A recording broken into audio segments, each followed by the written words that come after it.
And welcome once again to The Verdict. Mick Cornett with Kent Myers. Glad you're here. We visit each week and we talk about topical issues and meet interesting people. And we got one of the broadcast professionals from Tulsa on today that I think is really going to enlighten us on what's taking place in Tulsa. Yeah, we've entitled this show A View from Tulsa. We, of course, air over there, always have since we began this show many years ago. And we want our Tulsa viewers to get some credit and some information from time to time that perhaps we don't pay enough attention to. And we wanted a fellow to come over from Tulsa and talk to us about what's going on over there. It's Joe Kelley. He's coming up today on The Verdict. Stay with us.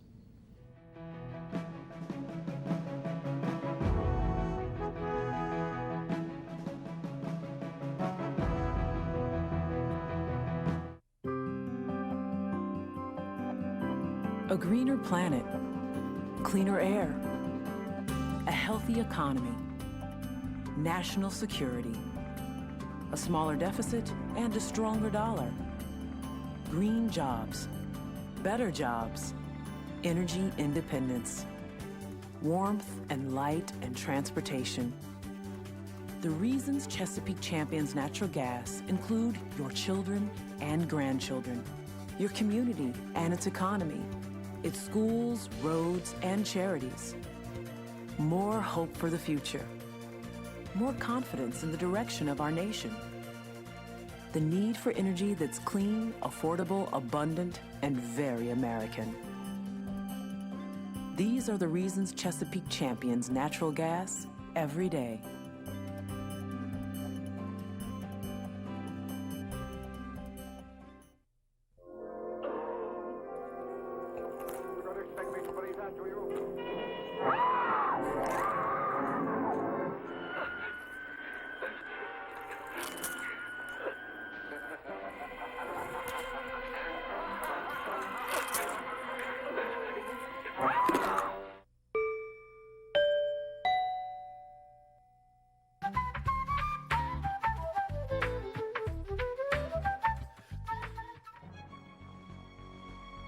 Wilsey, Meyer, Eatman, Tate. We're accountants. We do taxes, business valuations, estate planning, and consulting. And we're right here in Oklahoma, working with the owners of small and medium-sized businesses. Steve Wilsey and Stuart Meyer have the resources and the experience. Wilsey, Meyer, Eatman, Tate in Oklahoma City and Tulsa.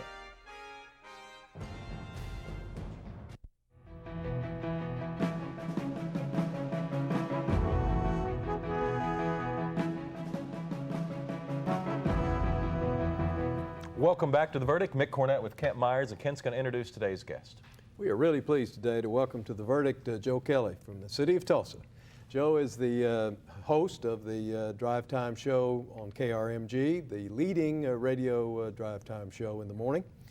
He's been on the radio since, believe it or not, he's awfully young looking to be able to say this, but since 1982. Since 2005, he's been in Tulsa. He's won a number of awards for his performance on the radio. We're pleased you drive over to Oklahoma City and be with us and tell us what's going on in Tulsa. Thanks, Kent. I appreciate that. Believe it, I got started in radio when I was 5 years old, so that would explain the...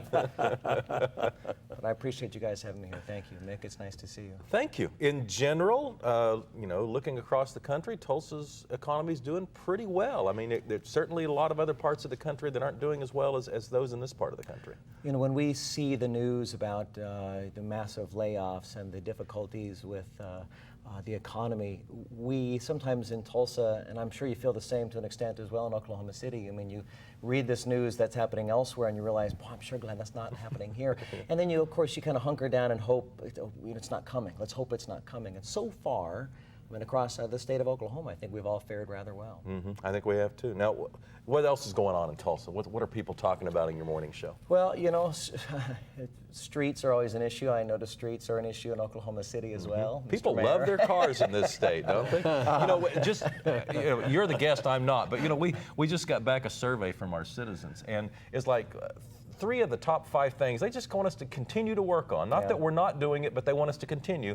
Had to do with streets. One was surfacing, and one was, widening lanes, and one was parking. It has to do with their cars. I mean, cars are very important to people that live in Oklahoma. And just Oklahoma City and Tulsa are alike. Well, and you get the sense of frustration from a lot of Tulsans, a lot of Oklahomans that somehow, some way, we have let our roads deteriorate.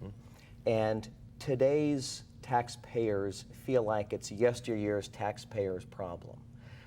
But someone's still got to pay for it. So while we could all, shake our fists and get upset at the lawmakers, whether it's a city, county, or state, state legislature who've let our roads deteriorate, the fact of the matter is it's our problem today to deal with. And Tulsans are really up in arms about our roads not being repaired. So much so that we approved a bond issue to get our roads repaired. And coming this fall, we're supposed to see some pretty significant improvements on our roads. And even right now as we speak, our major loop that goes around our downtown center, the IDL, the interdispersal loop, is halfway dismantled with some federal highway stimulus dollars to get that repaired as well. Let's talk a little bit about the governance, the city governance in Tulsa. You have a system different, of course, than Oklahoma City generally. I don't like referring to it this way because I don't like the opposite connotation, but you have what's called a strong mayor system. Not that we have a weak mayor system. Well, Kathy could arm wrestle me anytime and win, so it probably applies in that sense too. Our mayor now, Kathy Taylor, my sense is enjoys being in charge, enjoys not only the leadership function but the management function. But I think that there's a strong difference that can be made between finding someone who is a strong leader versus finding someone who's a strong manager. And not always is that person embodied in the same person, that those skill sets. We have some of our mayoral candidates now who say, if elected, I will work towards making it a city manager, council form of government rather than a strong mayor. And quite frankly, one could imagine a scenario where it would open up the field a little bit more to more candidates if all we're looking for is a strong leader and not necessarily a strong manager. I mean, I think a lot of us, with maybe make the exception of you, a lot of us think, oh, I could be a good leader in a situation like that. I just don't know that I could manage the day-to-day. But do you get any sense that there's going to be any formal movement to change your form of governance? Well, ultimately, it'd be the city council to make that decision, and I would imagine that the council would probably welcome a situation like that. That'd take a vote of the people, I guess. I don't know the answer to that, Kent, if it would, but I mean, it's got to start with the council. Yeah. Were you surprised Mayor Taylor has decided not to run for re-election? I think everybody was surprised. Everybody's waiting for the second shoe to drop and find out why. What was the, she has been, I think, as honest as she's going to be about what her plans are. She has obviously not gone on record saying, I am not going to seek any other office or I'm not going to do anything else, but she has said, we'll make those decisions or announcements at that time. What would her options be? I mean, what are people talking about that she could be considered for? Mick, I think the hands-on bet is a run at U.S. Congress. Whether or not there's any validity to that or any truth to that, I mean, only Kathy Taylor and maybe her John innermost Sullivan circle. seat? Yes, sir. Yeah. And what about an appointment or a position? Any talk about her taking something like that at the state level again or in Washington? The only thing that makes that a harder storyline to believe is that she is allowing herself to come to her full term. If she was going to go to the Obama administration or go to something on a state level, you'd think that it would happen sooner. She would just resign her seat and move on. But to think that an appointment is going to be there at the end of her term seems slightly less plausible. In general, how's the council getting along? You've been there long enough to know it's an evolving process. Is it better? Is it not better than what was the day you arrived? Depends on the issue. With some issues, they get along real well. With other issues, not so much. I mean, an issue before the council right now is this COPS grant. It's a federal grant of $3.5 million to add 18 police officers. You'd look at that and think that's a great deal. 18 police officers, but there's strings attached. So it's for 3 years, and the city has to pay for the 4th year. Well, we've just furloughed our police officers for 8 days, and now we're talking about hiring more police officers. The council is not in complete agreement about them. Some of them have concerns because we're on the hook. The city is for paying for the 4th year. The Fed pays for the first 3. We have to pay for the 4th, and we have to pay for all the training and all the equipment. So in that sense, it takes $2.2 million to get $3.5 million. Well, Right now, if you would run for mayor in Tulsa, you would run as a Democrat or a Republican or an independent, I suspect. Of course, in Oklahoma City, it's nonpartisan election. Do you have a sense about whether that partisanship that's present in the mayor's race in Tulsa is an issue or not? You know, from the politician's point of view and from the mayor's point of view and the council, there aren't a whole lot of issues that are decided on a council level that are of your core Republican versus Democrat philosophies. I mean, certainly there are fiscal issues that lean towards a conservative or liberal issue. My sense is, though, that it's not about a mayor or a candidate who wants to run as an independent or not have the party affiliations. But when it comes to running for that office, to get the support of a party, I think it's the parties who really enjoy that, the branding there, put in the tag, the D or the R on the candidates, because then they can get behind a particular candidate and do fundraising for them and knock on doors for them. And to suggest that it is a nonpartisan race, I mean, we all know what their partisanship really is, even if we don't officially put a D or an R next to their name. So. What about the idea of having council people elected at large? Is that a good idea or bad idea? Has that been discussed? Well, you know, if you go back to the earlier form of government for the Tulsa City Council, back when it was a commission form of government, I mean, we had at-large commissioners at that time. It was before I had arrived here, but if I understood it right, they had some at-large commissioners, and they decided that that wasn't, that was the past of Tulsa, not the future of Tulsa.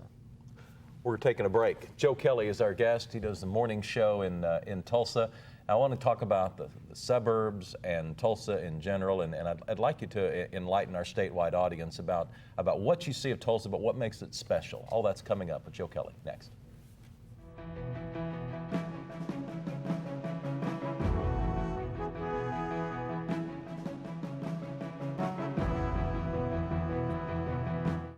From the first grade on, I knew I wanted to be an artist. That's all I ever thought about. I approach it much different than the normal weaver in that I look at my warp yarns, which are your base yarns, as a palette. That gives excitement to the cloth because you never know what you're going to get. I'm sure it's something I feel, not something I talk about a lot, the spiritual aspect of it, but it is there, it's below the surface, and it's guiding me.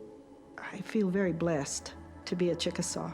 I feel like I have just been given this heritage. It gives me a whole reason for doing the beadwork patterns in my weave structures.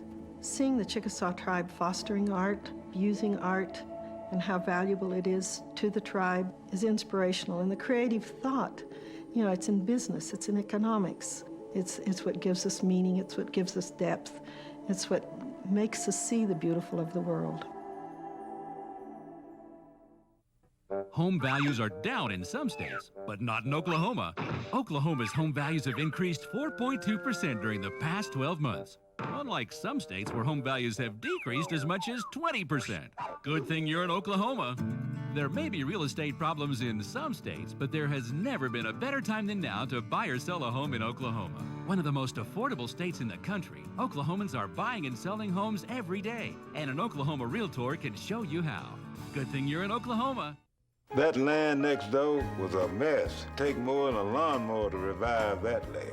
I heard the oil and natural gas people was cleaning up old oil sites, and it wouldn't cost us a plug nickel. Oh yes, sir, it was quite a revival. The whole church showed up, want to make a playground for the kids. It sure is a blessing.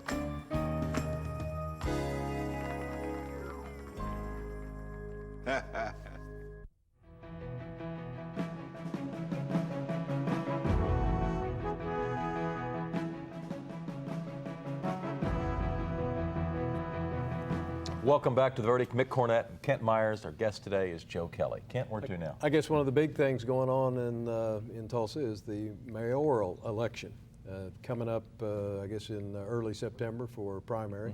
How many candidates have thrown their hat in the ring? You know, it started out with 21 candidates, and it's whittled its way down now to, I think at last count, we're at about 19 candidates. We had, as an example, City of Tulsa police officer who was on the ballot until he found out that he actually can't run as a sitting police officer, so he has since removed himself. That's an awful lot of candidates. And It is. How many of them are seriously considered given a shot? Well, if you ask them, 20? most of them, there are probably a couple of Republicans, a couple of Democrats, maybe one Democrat who's a strong standout. I mean, when Kathy Taylor suddenly announced to everybody that she was not going to seek re-election, and you have to understand the context in she had already said she was going to seek re-election. She was campaigning for re-election. She was fundraising for re-election. So the boat was already moving in that direction, and then suddenly it stopped and she said, no, I'm not going to do this. I've changed my mind for whatever reason.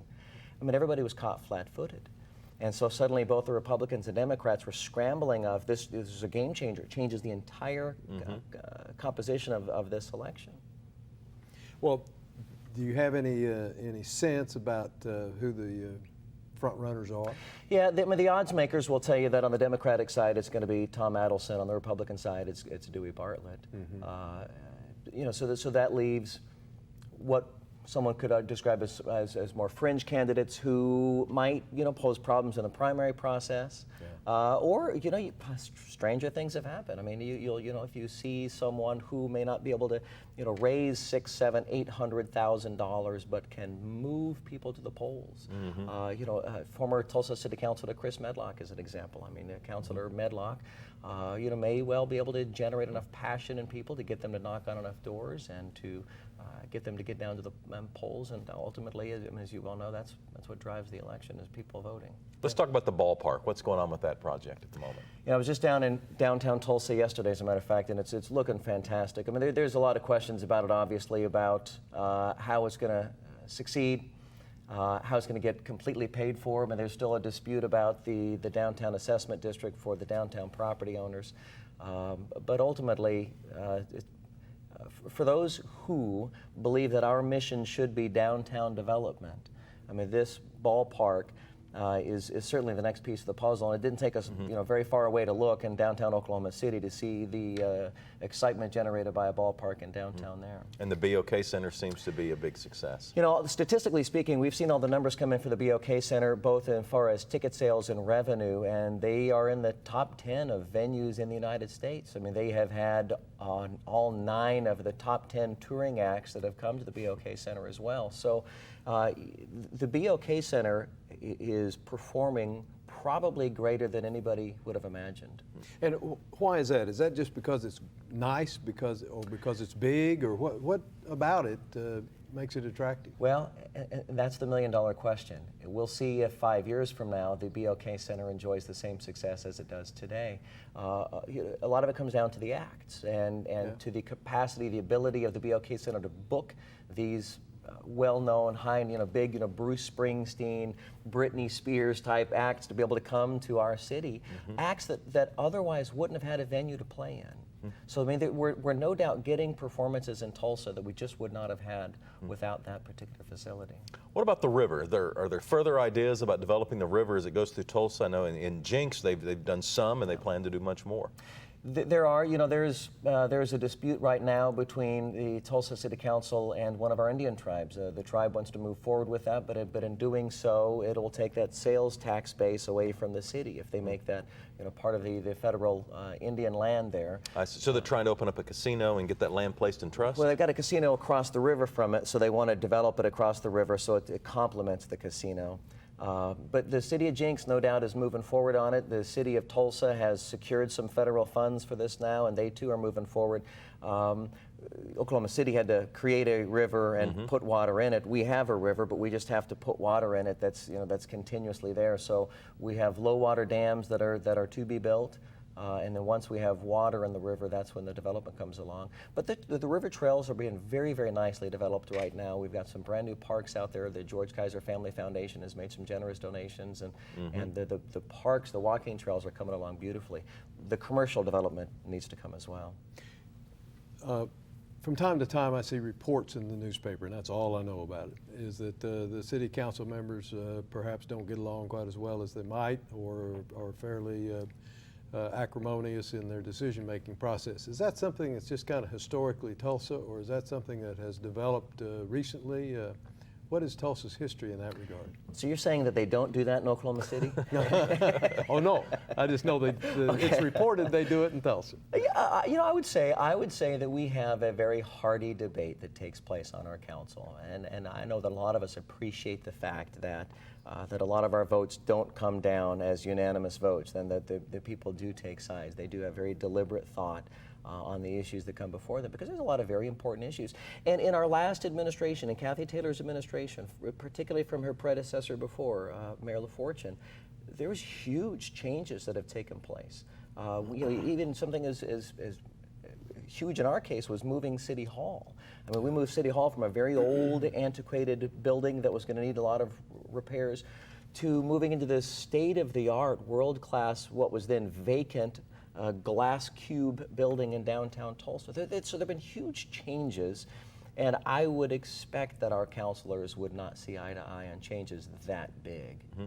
And some people may think, well, I thought the mayor's election in Tulsa was in the spring, and here it is in November. How did that happen? How did that change? When Kathy Taylor was elected mayor, and I don't know how this wasn't picked up on sooner than this, but when she was first elected mayor, the time at which you are elected mayor to when your first budget has to be submitted is less than 30 days.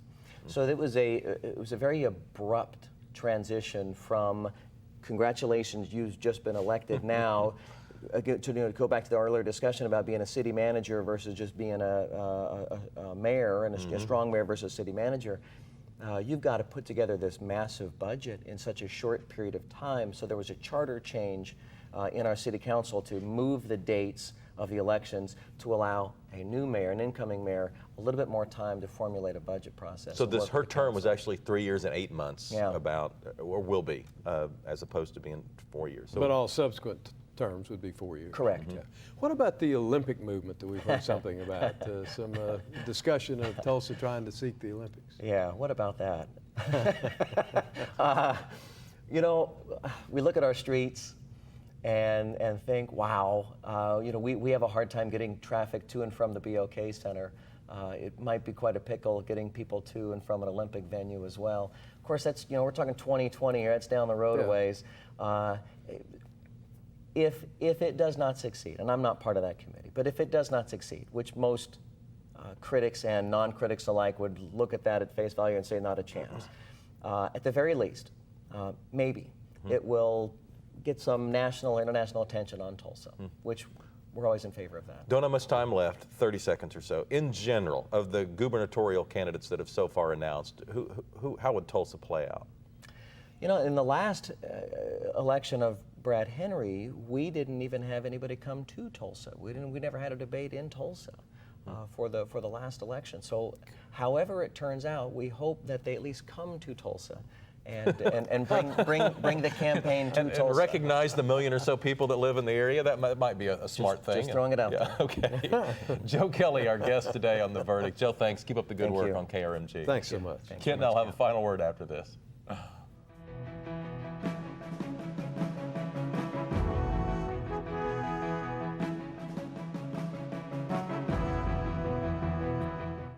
It's time to meet the new people in power. The people responsible for our energy future. It's you. It's me. All of us together. From now on, we're the people in power. OG&E will supply the power. It's how we apply the power that counts. We've got to use electricity smarter, wiser, cleaner, better. So we've got to be informed, equipped, prepared, committed. From now on. Look, nobody wants to waste energy. Nobody wants to build new power plants. Nobody wants to pay more for electricity. But nobody wants to give up their way of life. We don't have to. If we just use positive energy together. I'll take advantage of off-peak hours. That means cutting energy use from 1 to 7 every day. Every day. I'm going to sign up for more and more wind power. We'll take advantage of the high-tech tools coming soon from OG&E. OG&E can't do it alone. It's you and OG&E working together.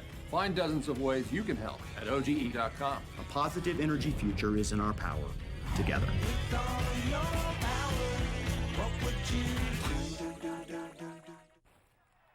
Blankenship has stopped at the line of scrimmage. No gain on the play. Leaving it 4th and 7 on the Tiger 46-yard line. 38 seconds on the clock. The Tigers have no choice but to go for it.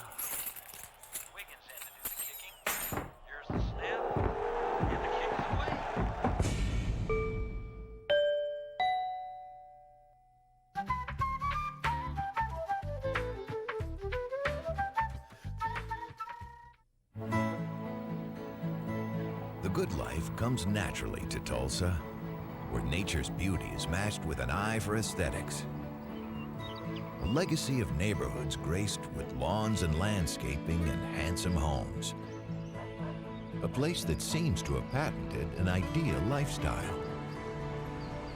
Bank First is loyal to the quality of life Tulsa assures its citizens, to the priority placed on education, culture, and growth. Loyal to builders who transform raw land into residential charm. Developers who see opportunity and add vitality to Tulsa's economy. Bank First serves both enterprise and private lives that need a loyal partner.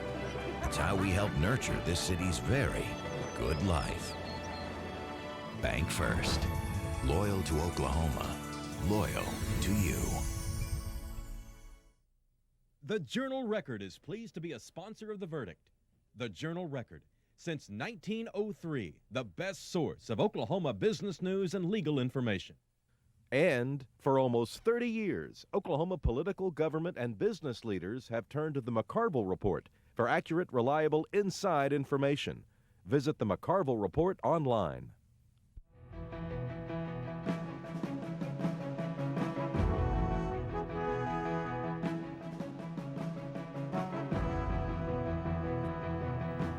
Wrapping up a show with Joe Kelley, a very talented broadcaster in Tulsa. I haven't heard him, but I'm going to try to hear him on the radio on KRMG in the morning.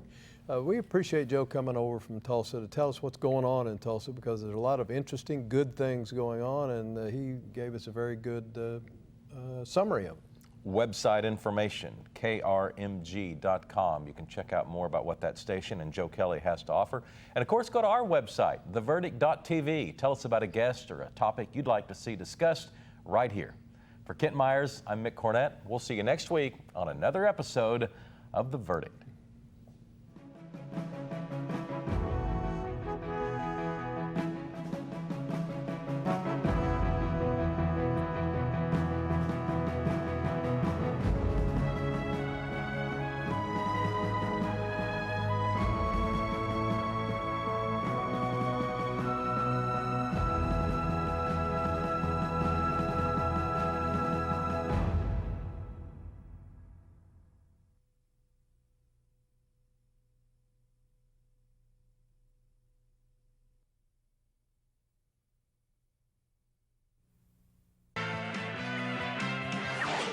The preceding program was produced exclusively for the Cox Channel.